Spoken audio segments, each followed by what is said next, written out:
It's fine. So one of the things I loved about the way this was structured, and this is what I'm going to follow in this, is that it's easier to be invested and to grow if you have to do something rather than listen. So I'd love to just quickly survey what it is that you feel like you took away from today, if anything. So I'm just going to, and this is going to be a little bit whatever, but I'm just going to actually just point to you and have you, put you on the spot. So two things, well actually just one thing, like one thing that you think you're going to take away from today. Someone who I've not heard from today. I think you weren't here the whole time, Cynthia, so I'll let you off the hook. Benjamin.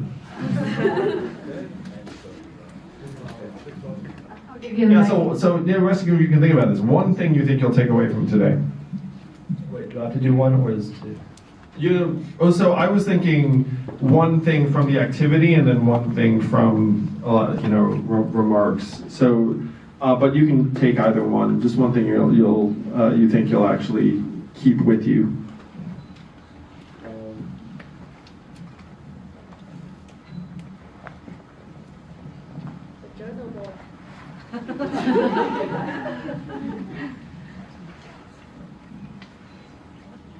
I think like what you said, like what you just said about you got to set an example for everyone, and to be a leader you have to have good intentions, and so that other people want to be like you, and that's how you keep people, and that's how people follow you.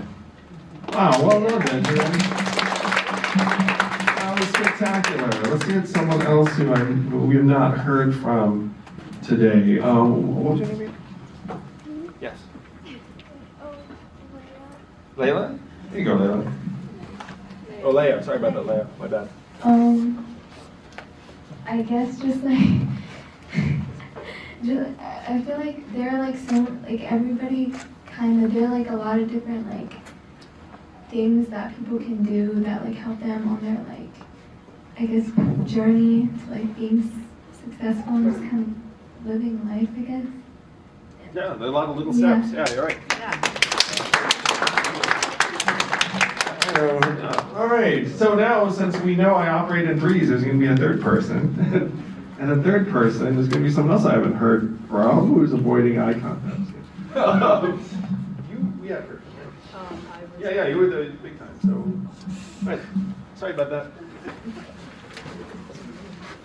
I guess just to like take that first big step forward, even though you think you might fail. Just to Yeah, no.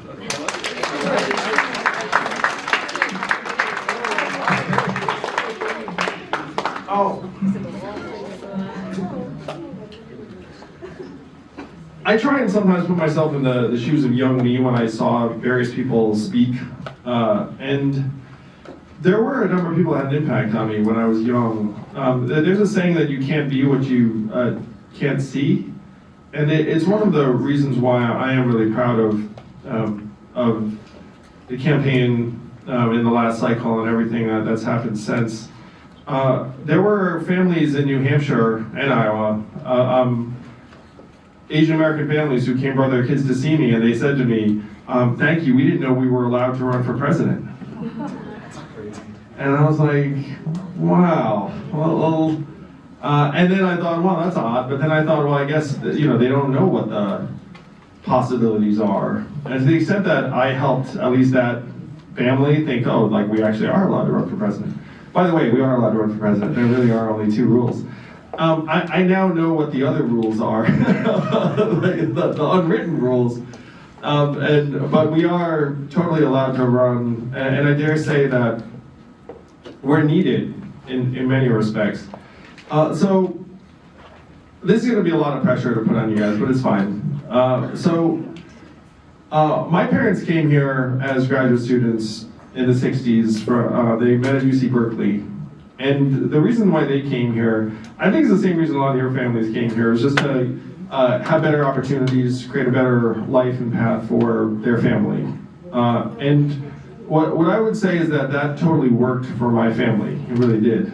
My brother is named after the Lawrence Hall of Science out at UC Berkeley, and now he's a dad. So, I'm obviously a father as well, and so now we have like the next generation. But we've had a lot of things that were possible for us that would not have been possible in another place. And now this is the pressure. Now America is actually kind of inverting that equation a little bit in a particular way. And what do I mean? Is that America's not doing so hot right now. I don't know if all of them noticed. Like America, in some ways, is doing fine. This is in my opinion a fairly prosperous community, and that you all are, I believe, going to have very bright futures. But America writ large has seen better days. America is falling prey to certain forms of dysfunction and polarization, I guess would be one way to put it. And I actually believe that it's going to be the Asian Americans that help change things and bring them back together.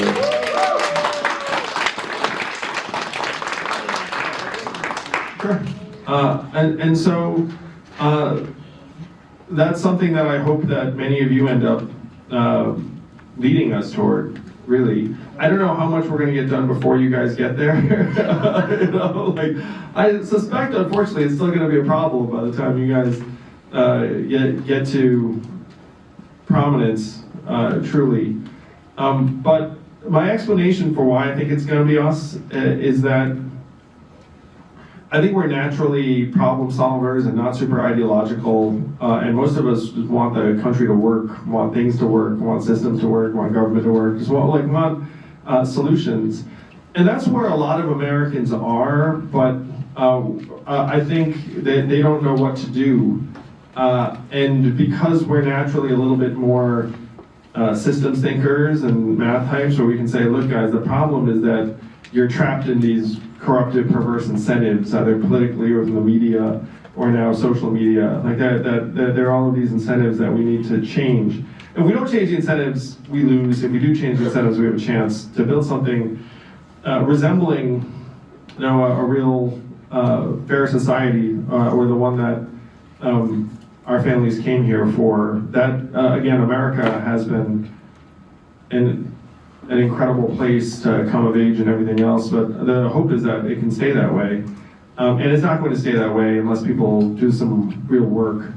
That this is the leadership that I'm frankly trying to drive people towards. And that leadership is something that I think for the Asian American community, it's like there are new muscles. That's one reason why I'm so blown away by and impressed by some of the leaders here in North Carolina and this organization, MoveNC PAC. I mean, there aren't necessarily organizations like this in other Asian American communities around the country, but it's people realizing that there's like a massive need and so much potential. My wife says that Asian Americans can be the swing voters in the swing states, which is true.